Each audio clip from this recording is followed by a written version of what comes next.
Pregnant. ஓ, எத்தனை மாசம்? சீ.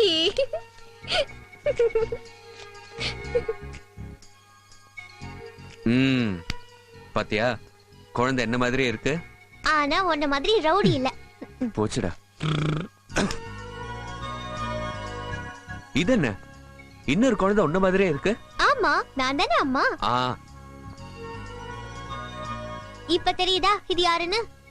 ஓ, நம்ம மருமகன். எப்படி? நல்லா இருக்கு. ஆமா, என்ன ரொம்ப நெருக்கமா இருக்கான்? அதானே. தெரியல, லவ் மேரேஜா இருக்கும். லவ் மேரேஜா? உதவிடும். நான் பாக்குற மாப்பிள்ளைய தான் கல்யாணம் பண்ணிக்கணும். நாம 90 வயசுல எப்படி இருப்போம்னு இன்னொன்னு இருக்கு. 90 வயசா? காட்டுறேன். டன் டடை. ஏய்